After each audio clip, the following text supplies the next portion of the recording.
नमो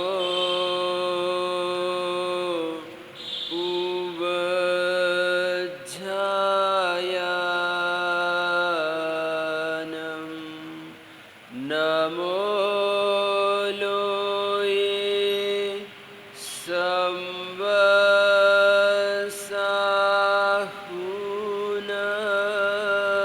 संवत्साहुनं येषु पञ्च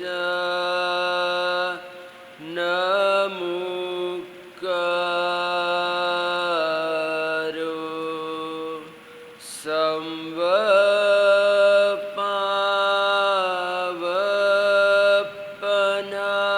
संवपावपनासनो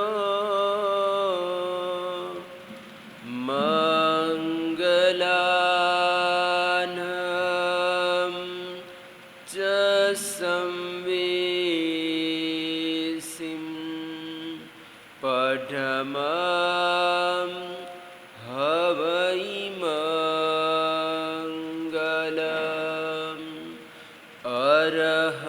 अरहन्तो भगवन्त इन्द्रमहिता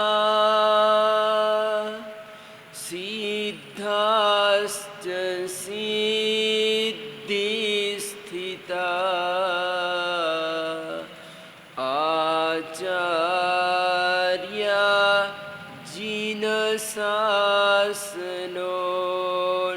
जिनशासनोन्नतिकरा पूज्या उपाध्यायका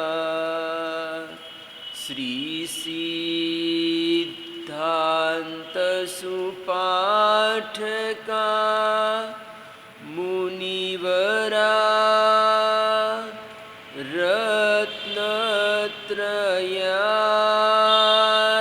रत्नत्रयाराधका पञ्चैते परमेष्ठिनः प्रतिदिनं कुर्वन्तु वो मङ्गलं कुर्वन्तु वो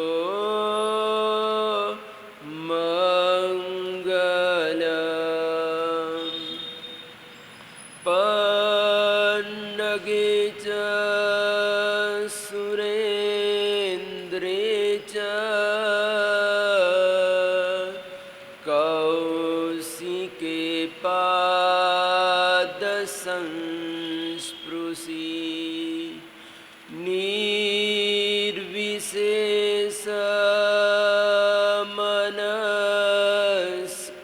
निर्विशेषमनस्काय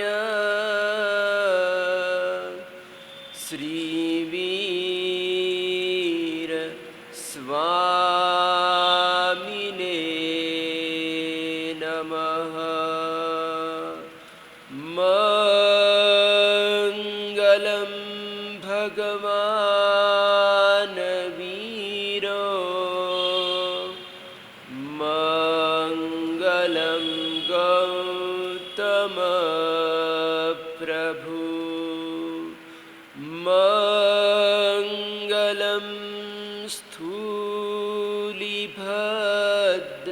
स्थूलिभद्राद्या जैन धर्मोऽस्तु मङ्गलम्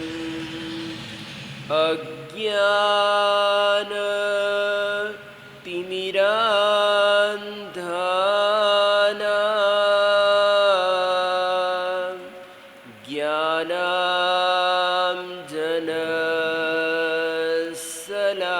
ज्ञानाञ्जनशलाकया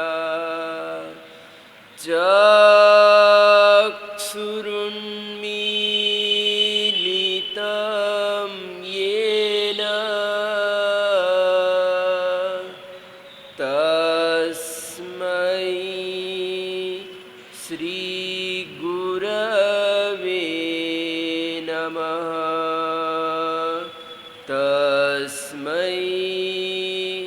श्री गुरवे नमः। ज्ञानामृतेन लोकानां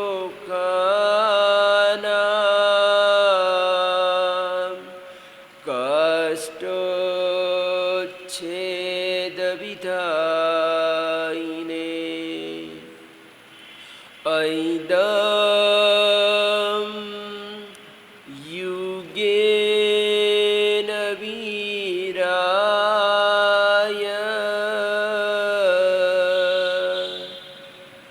नमो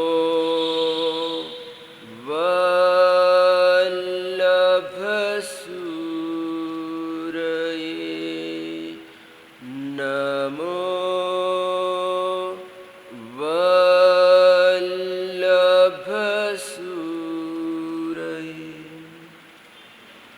गुरुवर की मेहरबानिया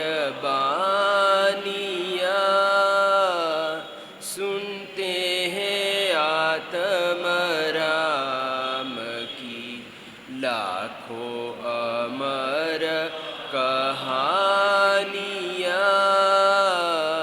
केसरिया बाना पहन कर मैदान जंग में गए सरिया बाना पहन कर मैदान जंग में गए तनों में उनके तेज था दिल में थी जवानिया सुनते हैं आत्मराम की लाखों अमर कहानियाँ ऐसे भी थे हजारों दिन गुरु को मिली न गोचरी ऐसे भी थे हजारों दिन गुरु को मिली न गोचरी चेहरे पे किंतु थी नहीं चेहरे पे किंतु थी नहीं गम की कभी निशानियाँ सुनते हैं आत्मराम की लाखों अमर कहानियाँ आखिर में बादल हट गए यहाँ में चांद खिल गया आखिर में बादल फट गए दुनिया में चांद खिल गया देवता जैसा रूप था देवता जैसा रूप था अमृत थी ऐसी वानियाँ सुनते हैं आत्मराम की लाखों अमर कहानियाँ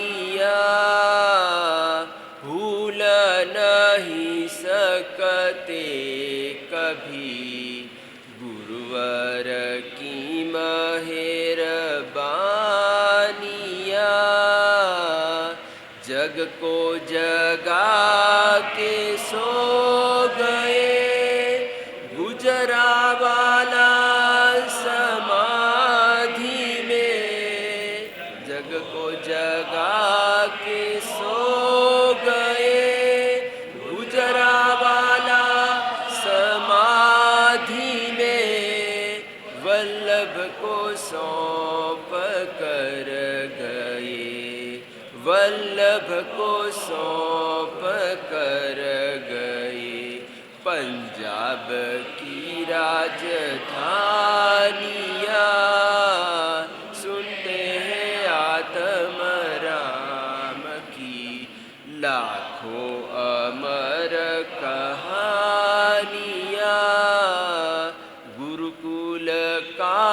कॉलेज विद्यालय बालाश्रम अमर रहे। गुरुकुल कॉलेज विद्यालय बालाश्रम अमर रहे। फले फूले बनी रहे, फले फूले बनी रहे। विद्या की ये निशानियाँ सुनते हैं आत्म राम की। लाखों अमर कहानियाँ दुनिया में राम हो अमर। आत्म गुरु का लाडला दुनिया में राम हो अमर। आत्म गुरु का लाडला गाती है गीत वल्लभ के, गाती है गीत वल्लभ के। स्वर्ग में इंद्रानियाँ सुनते हैं आत्म राम की। लाखों अमर कहानियाँ भूल नहीं सकते कभी, भूल नहीं सकते कभी। गुरुवर की मेहरबानियाँ।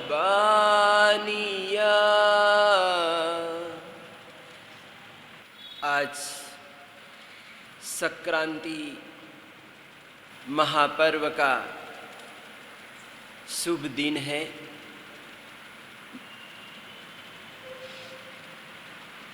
इसलिए हम सभी मिलकर सकल श्री संघ मिलकर अपने परमोपकारी परम श्रद्धेय पूज्यपाद गुरुवरों का स्मरण कर रहे हैं। जब जब ये संक्रांति पर्व आता है तो विशेष करके हम सभी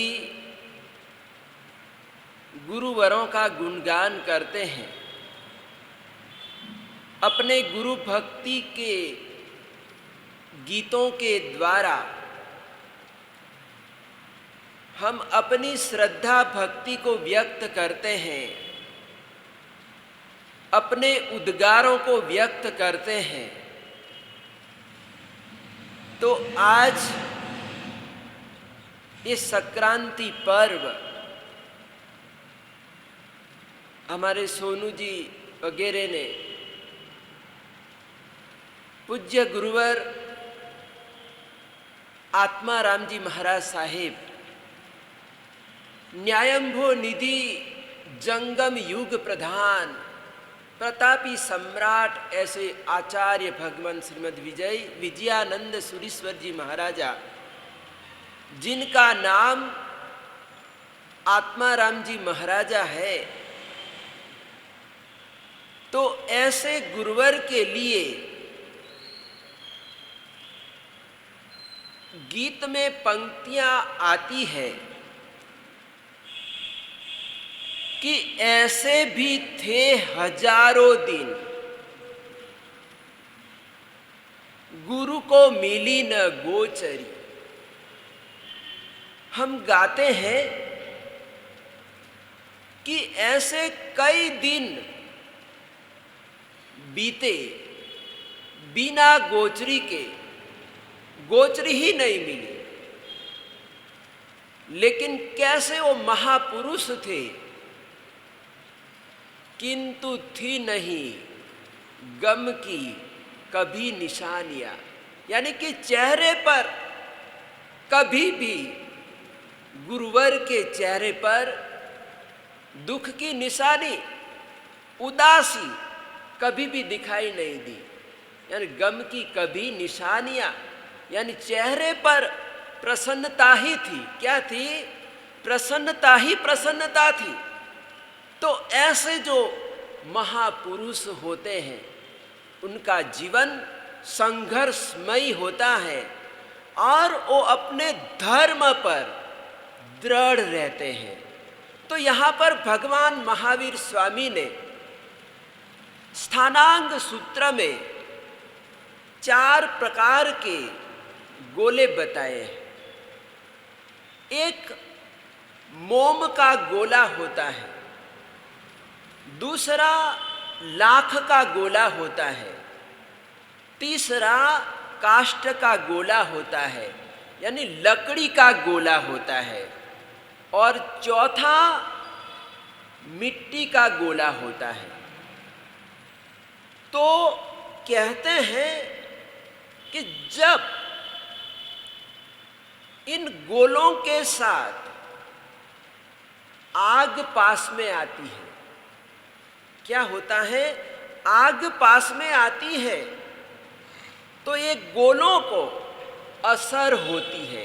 क्या होता है? असर होती है। तो जो मोम का गोला होता है, मोम के गोले के पास अभी अग्नि एकदम पास में भी नहीं आई है, लेकिन मोम का जो गोला होता है वो अग्नि को देखते ही यानी वो पिघलने लगता है। क्या होता है? पिघलने लगता है। अभी जला नहीं है, अग्नि दूर है। क्या है? अग्नि दूर है, लेकिन कहते हैं कि वो आग की गर्मी से वो पिघलने लगता है।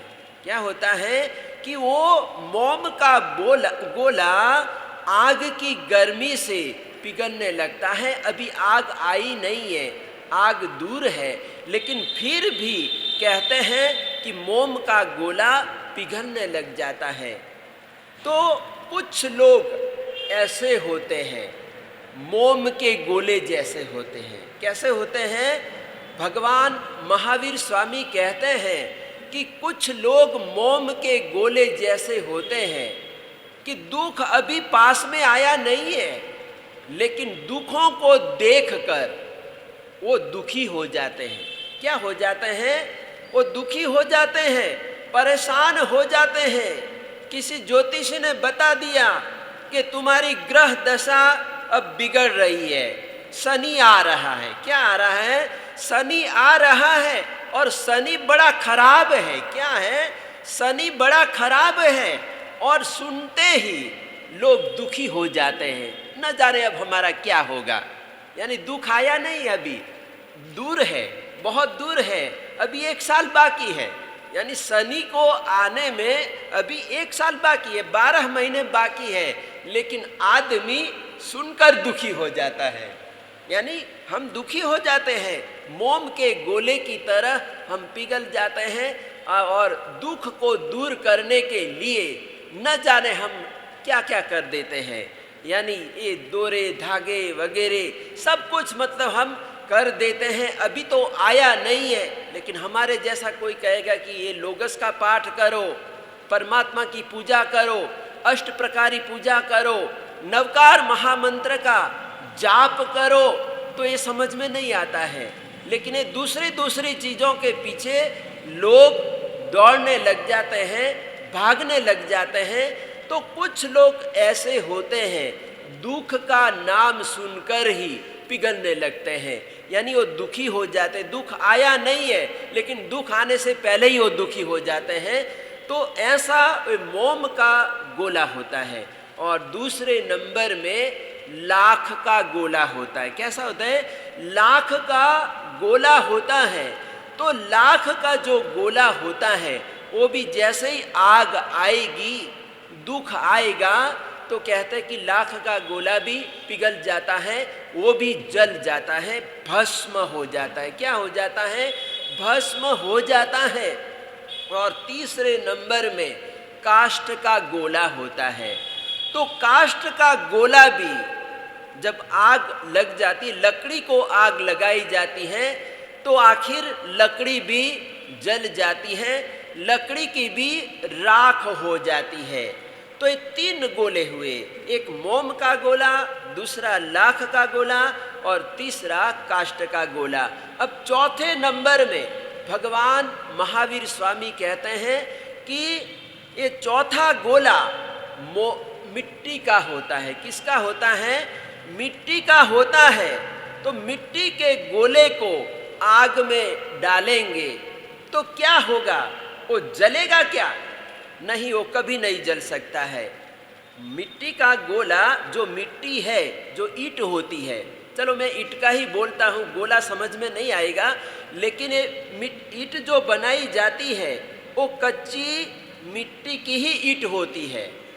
और कच्ची ईंट होगी तो कहते हैं कि उस पर थोड़ा सा भी पानी गिरा दिया जाए तो कहते हैं कि ईंट खत्म हो जाएगी, उसकी कोई आयु लंबी नहीं होती है। यानी थोड़ा सा कुछ पानी बानी लग गया तो ईंट खत्म हो जाती है, कच्ची ईंट होती है। कैसी होती है? लेकिन इसी ईंट को, मिट्टी की ईंट को आग में पका दिया जाए। क्या किया जाए? आग में पका दिया जाए, भट्ठे में डाल दिया जाए तो कहते हैं कि उस ईंट की जो आयुष्य है वो वर्षों की बढ़ जाती है। क्या बढ़ जाती है? वर्षों तक इतनी लंबी आयु बढ़ जाती है। तो ये जो मिट्टी का गोला होता है उसमें उसको आग में डाल दिया जाए तो जैसे जैसे आग की गर्मी लगेगी वैसे वैसे वो मजबूत होता जाता है, वो पक्का होता जाता है। तो वैसे ही हमारे जो महापुरुष होते हैं, महापुरुषों के जीवन में कष्ट आते हैं, उनको बड़े संघर्ष करने पड़ते हैं, लेकिन जैसे जैसे वो संघर्षों का सामना करते हैं, डटकर अपने संघर्षों का सामना करते हैं, वैसे वैसे वो मजबूत होते जाते हैं, वो पक्के होते जाते हैं। तो यहाँ पर उदाहरण है मयना सुंदरी का, नवपद की उपासिका, जिसके रोम रोम में धर्म बसा हुआ है, देवगुरु धर्म बसा हुआ है, और बाल्यावस्था में ही उसको इस प्रकार की शिक्षा दी गई है, ज्ञान दिया गया है, धार्मिक ज्ञान दिया गया है, देवगुरु धर्म के प्रति उसकी अटूट आस्था है। और ऐसी राजकुमारी मयना सुंदरी का एकदम परिवार छूट जाता है, यानी वो अकेली पड़ जाती है। सभा के अंदर पिताजी से, अपने ही पिताजी से उसकी बहस हो जाती है, यानी बाप बेटी के विचारों में अंतर पड़ जाता है। वो प्रजापाल महाराजा कहता है कि मैं किसी को सुखी बना सकता हूँ और मैं किसी को दुखी बना सकता हूँ। ये पुत्री पे सभा में बैठे हुए किसी पुरुष को पसंद कर ले, वर को पसंद कर ले, जैसा वर मैंने सुर सुंदरी को दिया है वैसा ही वर मैं तुझे देना चाहता हूँ। मेरी दोनों बेटियाँ सुखी रहे। क्या रहे? मेरी दोनों बेटियाँ सुखी रहे तो तू पसंद कर ले। तो उस समय मयना कहती हैं कि पिताजी, ये जो संसार में सुख दुख मिलता है वो अपने कर्मों के कारण मिलता है। कि कोई हमको सुखी नहीं बना सकता है, कोई हमको दुखी नहीं बना सके, तो अपना मिथ्याभिमान है, झूठा अहंकार है कि हम किसी को सुखी बना सकते हैं, हम किसी को दुखी बना सकते हैं। लेकिन ये कर्म सिद्धांत कहता है कि अपने कर्मों के कारण ही जीवात्मा सुख दुख प्राप्त करता रहता है। तो पिताजी, मेरा ये राजकुल में जन्म हुआ, ये मैं आपकी बेटी बनी, राजकुमारी बनी, इसमें भी मेरा पुण्य है, आपका पुण्य नहीं। वो मैना सुंदरी क्या कहती हैं, ये जो मैं आपकी बेटी बनी, राजकुमारी बनी, उसमें भी मेरा पुण्य है, आपका नहीं। तो उस समय पिताजी और बेटी में अंतर पड़ जाता है और पिताजी गुस्से में भर जाते हैं और इसको तो शिक्षा देनी चाहिए, जिंदगी भर याद करती रहे। और ऐसा करके वो उम्बर राणा आया और कहता है कि उम्बर एक कोड़ी के साथ, 700 कोड़िए थे और उम्बर राणा के साथ विवाह करा दिया। और विवाह की प्रथम रात्रि है और वो धर्म की बातों में, देव गुरु धर्म की बातों में, चर्चा में उनकी रात्रि बीतती है और सुबह प्रातः काल होता है। तो उस समय मैना की श्रद्धा को देखिए, मैना कैसी दृढ़ है। मैं आपको ये बताना चाहता हूँ कि कुछ लोग ऐसे मिट्टी के गोले जैसे होते हैं कि उनके ऊपर कितने भी दुखों का पहाड़ क्यों न टूट पड़े, लेकिन वो अपने दुखों से, अपने कष्टों से वो घबराते नहीं है। तो मैना सुंदरी भी अकेली पड़ गई है, पूरा परिवार बिछुड़ गया है, छूट गया है, अकेली है, उसके पास कोई भी नहीं है। पति है लेकिन पति भी कुष्ठ रोगी है, क्या है, कोढ़ रोगी वाला है, ऐसा पति है। फिर भी उसकी देव गुरु धर्म के प्रति कैसी दृढ़ आस्था है, कैसी श्रद्धा है कि वो प्रातः काल में अपने पतिदेव को कहती कि पतिदेव तैयार हो जाइए, नगर में आदिनाथ परमात्मा का देरासर है, हम दर्शन करने के लिए चलते हैं। क्या अपने पतिदेव को कहती हैं कि नगर में देरासर है, भगवान का देरासर है, तो हमको दर्शन करने के लिए जाना चाहिए और ये भगवान के दर्शन से सब कुछ अच्छा होगा। तो कैसी श्रद्धा है। मैना मिट्टी के गोले जैसी है, कैसी है, मैना मिट्टी के गोले जैसी है कि दुख ही दुख है, यानी इतनी दुखियारी है, लेकिन फिर भी ऐसे दुखों में भी उसने धर्म को नहीं छोड़ा, उपाश्रय में आना उसने बंद नहीं किया। यानी हम तो थोड़ा बहुत होता है तो भी हम उपाश्रय के द्वार छोड़ देते हैं, यानी बंद कर देते हैं, लेकिन ये मैना ने परमात्मा का द्वार कभी नहीं छोड़ा। यानी वो कहती हैं कि हमको दर्शन करने जाना है, परमात्मा की भक्ति करनी है। यानी ये कैसी श्रद्धा होगी, अटूट आस्था होगी, श्रद्धा होगी। तो कहते हैं कि मैना सुंदरी अपने पति देव को ले जाती है, देरासर लेकर जाती है, दोनों दर्शन करते हैं। और उस समय दर्शन करते हुए मैना सुंदरी स्तुति करती है और बड़े भाव से, हार्दिकता से, दिल के भावों से वो परमात्मा की स्तुति करती हैं। तो कहते हैं कि वो फूल भी उछलने लगते, बीजोरा उछल कर कहते हैं कि उम्बर राणा के हाथों में आ जाता है। चमत्कार हुआ, क्या हुआ, चमत्कार हुआ। और उस समय मैना सुंदरी अपने पतिदेव को कहती हैं कि पतिदेव अब समझो हमारे अच्छे दिन आए ही समझो, यानी ये आपका रोग भी दूर हो जाएगा, सब कुछ अच्छा हो जाएगा, अपने जीवन में आनंद हो जाएगा। ये प्रभु दर्शन, परमात्मा की भक्ति, जिन भक्ति कहता कि कष्ट में परमात्मा की भक्ति करना, आराधना साधना करना। अरे याद करो उस धनसार सृष्टि को कि धनसार बड़ा धनवान व्यक्ति था, धनिक था और दान दया वगैरह करता रहता था, लेकिन अशुभ कर्मों का उदय आया और पापोदय के कारण कहते हैं कि अचानक उसके जीवन में, उसके धंधे वगैरह में नुकसान हो गया। और कहते हैं कि ऐसा नुकसान हुआ, बड़ा नुकसान हुआ कि एकदम वो रोड पर आ गया, एकदम कंगाल हो गया।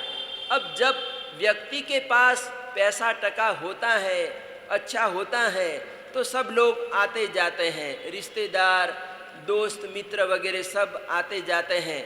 लेकिन जब ये इसके दिन खराब आए तो सबने छोड़ दिया। क्या हुआ? सबने उसका नाता ही तोड़ दिया कि अब इसके पास जाने से क्या मतलब। यानी जब तक हमारे पास ये सोने की चांदी की चमक रहती है न, तब तो हमारे मित्र बहुत सारे हैं, हमारे सगे संबंधी सब हैं, हमारे रिश्तेदार सब हैं। लेकिन जब अपने जीवन में कुछ नहीं रहता है, सब कुछ चला जाता है, तो कहते हैं कि अपनी छाया भी दुश्मन हो जाती। क्या हो जाता है? ये छाया भी दुश्मन हो जाती है, वो भी अपना संबंध तोड़ लेती है। कहते हैं कि कोई भाई होगा, तो भाई को पत्नी ने पूछा कि अरे क्या बात है कि पहले अपने पास इतने सारे लोग आते थे, दिन में आपके पास मिलने के लिए 50-100 आदमी आते थे, लेकिन एक कम हो गए, आधे हो गए, 50 ही हो गए, तो क्या बात है? तो उन्होंने कहा कि ठीक, हमारे धंधे में कुछ मतलब नुकसान होता जा रहा है, इसलिए आधे लोग कम हो गए। अब थोड़े दिनों के बाद उसने पूछा कि पहले तो 50 आते थे, लेकिन अब कोई भी नहीं आ रहा, यानी सब लोग बंद हो गए। तो कहता है कि अब सारा ही चौपट हो गया, यानी अब मैं ठन ठन पाल हो गया। क्या हो गया? मेरे पास एक भी पैसा नहीं रहा, यानी मैं खाली हो गया। तो पत्नी कहती है तब तो मैं भी जाती हूँ, छोड़कर जाती हूँ। मेरे पिताजी मना ही कर रहे थे कि इसके साथ शादी करने जैसा ही नहीं है, यानी पत्नी भी छोड़ने के लिए तैयार हो जाती। हमारे पास पैसा नहीं है, कुछ नहीं है, तो अपना आदमी भी हमको छोड़कर जाने के लिए तैयार हो जाता है। तो यहाँ पर कहते हैं कि धन सार के लिए भी ऐसा ही हुआ कि सब लोग दूर हो गए, कोई भी अकेला पड़ गया। परिवार वाले भी कि ये बड़ा दान करते थे, और ये दान का ऐसा कि सब गरीबों को बांट दिया और खुद अब कंगाल हो गए। तो लोगों के बेटे बहुए सब मतलब उससे मतलब दूर हो गए, तो अब बेचारा अकेला पड़ गया। तो इतने में क्या होता है कि कोई आचार्य भगवंत का वहाँ पर पदार्पण होता है, नगर में पधारते हैं ज्ञानेश्वर आचार्य भगवंत का पदार्पण हुआ। और आचार्य भगवंत ने जिन भक्ति पर, अरिहंत परमात्मा की भक्ति पर प्रवचन दिया कि जो व्यक्ति परमात्मा की भक्ति करता है, परमात्मा की पूजा करता है, अपने द्रव्य से पूजा करता है, चंदन पूजा वगैरह 8 प्रकारी पूजा करता है, उसके जीवन में कष्ट कभी रहते नहीं है। ऐसा जबरदस्त आचार्य भगवंत ने परमात्मा की भक्ति के ऊपर प्रवचन दिया। और प्रवचन सुनकर धनसार श्रेष्ठी ने नियम लिया कि गुरुदेव मुझे नियम कराओ कि मैं प्रतिदिन परमात्मा की चंदन पूजा करूंगा। क्या करूंगा? मैं चंदन पूजा करूंगा। और गुरु महाराज ने नियम दे दिया कि ठीक है, आप परमात्मा की भक्ति करते रहना, और ये परमात्मा की भक्ति से तुम्हारे जीवन में खुशियां ही खुशियां छाएगी, आनंद मंगल हो जाएगा। आचार्य भगवंत का आशीर्वाद मिला, और थोड़े दिनों में कहते हैं कि वो सेठ, धनसार सेठ वापस जैसा था वैसा हो गया। और उसके जीवन में आचार्य भगवंत के आशीर्वाद से और परमात्मा की सेवा पूजा करने से, भक्ति करने से, चंदन पूजा करने से कहते हैं कि वो सुखी बन गया, हर तरह से आनंद मंगल हो गया, उसके जीवन में खुशियाँ छा गई। तो ये परमात्मा की भक्ति का प्रभाव है कि श्रीपाल और मैना के जीवन में भी ऐसा ही हुआ।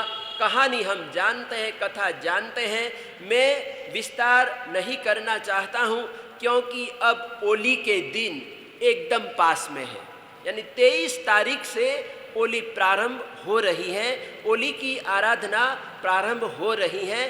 तो होली के दिनों में हमको नवपद की आराधना करनी है, सिद्ध चक्र की आराधना करनी है, और साथ साथ में ये मैना और श्रीपाल महाराजा ने किस प्रकार से 9 पदों की आराधना की थी। अरिहंत, सिद्ध, आचार्य, उपाध्याय, साधु, दर्शन, ज्ञान, चारित्र और तप, इन 9 पदों की आराधना किस श्रद्धा से, कैसी श्रद्धा से श्रीपाल महाराजा ने ये ओली की आराधना की थी, आयंबिल किए थे। और ये सिद्ध चक्र की आराधना के प्रभाव से श्रीपाल के जीवन में आनंद, मंगल और रोग वगैरह आदि व्याधि उपाधि सब कुछ दूर हो गया था। और श्रीपाल महाराजा ने जहाँ जहाँ अपना कदम रखा वहाँ वहाँ संपत्ति ही संपत्ति, यानी आनंद मंगल ही होता गया। तो ऐसे 9 पदों की आराधना प्रारंभ हो रही है। हमारे शिरोमणि श्री संघ लुधियाना श्री संघ में प्रति वर्ष ओली का आयोजन होता है और यहाँ पर ही एक ही जगह पर ये ओली का आयोजन होता है, आम्बिल करवाए जाते हैं। यानी ये लुधियाना बड़ा नगर है, आप बम्बई में चले जाओ, सूरत में चले जाओ, अहमदाबाद में चले जाओ, तो वहाँ पर क्या होता है कि गली गली में आम्बिल का आयोजन है।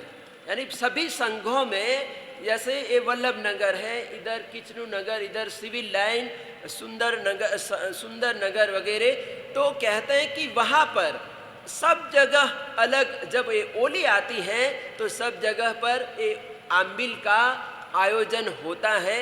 यानी किसी को दूर जाना नहीं पड़ता, यानी पास में ही आम्बिल होता है। तो इस तरह से ओली के दिनों में, बाकी आम्बिल खाते अलग अलग जगह पर होते हैं, कहीं होते हैं नहीं होते हैं, लेकिन आम्बिल खाता, यानी ये तो मैं ओली की बात कर रहा हूँ, लेकिन मैं अपने संघ वालों से, शिरोमणि श्री संघ से मैं कहना चाहूँगा, नम्र निवेदन करना चाहूँगा कि इतना बड़ा संघ है, लुधियाना श्री संघ है, एक आध आम्बिल खाता तो जरूर होना चाहिए। यानी आम्बिल खाता, एक आम्बिल खाता तो जरूर होना चाहिए।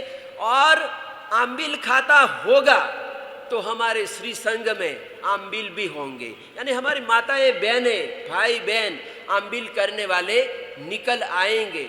लेकिन व्यवस्था ही नहीं है, आम्बिल खाता ही नहीं है, तो कहाँ पर आम्बिल करने जाएंगे, फिर अपने घर में करना पड़ेगा। तो इस तरह से कहते हैं कि ऐसे संघों में वहाँ तो कई आम्बिल खाते हैं, बड़ौदा में चले जाइए, अहमदाबाद में चले जाइए, पालीताना में चले जाइए, बम्बई में जाइए, तो वहाँ कई आम्बिल खाते हैं। क्या है, बहुत सारे आम्बिल खाते हैं। तो यहाँ पर इतने सारे संघ है, ये लुधियाना में ये बहुत सारे उपनगर है। क्या है, सुंदर नगर हो गया, वल्लभ नगर हो गया, सिविल लाइन हो गया, किचनू नगर, ऋषि नगर, ऐसे मतलब बहुत सारे यहाँ पर उपनगर है। तो इतने सारे उपनगर में एक आध आम्बिल खाता तो जरूर होना चाहिए, क्योंकि ये आम्बिल तप की महिमा है, अपरंपार महिमा है कि श्रीपाल महाराजा ने आम्बिल तप किया, ओली की आराधना की, और ओली की आराधना से वो रोग से मुक्त हो गए, स्वयं रोग से मुक्त हो गए। लेकिन जो अपने साथी 700 कोड़िए थे, कितने, 700 कोड़िए थे, कहते कि 700 कोड़ियों का रोग भी दूर हो गए, वो भी स्वस्थ हो गए, निरोगी बन गए। तो ऐसी अपरंपार ओली की महिमा है, आराधना है। तो हमारे श्री संघ के प्रांगण में ये ओली की आराधना आ रही है। 23 तारीख से ओली की आराधना चालू हो जाएगी। ये हमारे यहाँ पर महिला मंडल है, पुराना महिला मंडल है, और ये बहनें ही यहाँ पर ये ओली की व्यवस्था आयोजन वगैरह करती है। हमारी माताजी बुजुर्ग दर्शना रानी जी और सामने हमारे कीमती लाल जी यानी कमलेश माता जी, ये सब मिलकर मतलब ये सारी व्यवस्था करते हैं। हमारे श्री संघ के तत्वावधान में, आत्मानंद सभा के तत्वावधान में ये ओली का आयोजन होता है।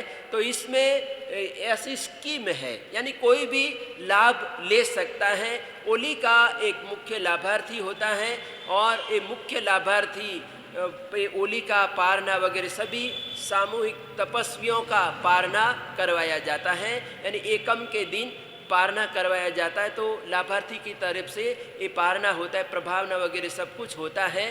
बाकी अगर किसी की इच्छा है कि चलो मेरे को प्रभावना करनी है, या मुझे एक दिन के आंबिल का लाभ लेना है, 2 दिन के आंबिल का लाभ लेना है, तो इस प्रकार से भी आप ले सकते हैं। मैंने पहले भी बताया था कि एक दिन के लगभग नकरा 2500 जितना रखा गया है। तो कोई भी भाग्यशाली इस यज्ञ में आंबिल करवाने का आप सौभाग्य प्राप्त कर सकते हैं। यानी आंबिल करवाने से, मैंने बताया था ना कि अन्न पुण्य, यानी हम आंबिल करवाते हैं, तपस्वियों को आंबिल करवाते हैं, तो इससे अन्न पुण्य होता है। क्या होता है? अन्न पुण्य होता है।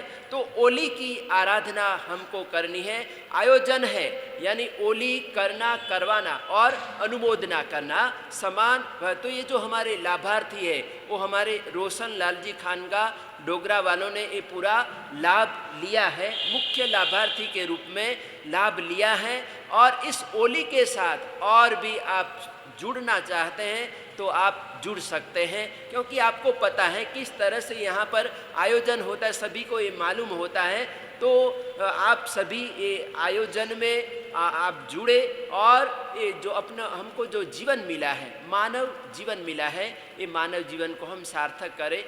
ओम नमामि मणिभद्रं वंदे वीरं महाबलीं विपत्तिकाले मां रक्ष रक्ष मां देव मणिभद्रे।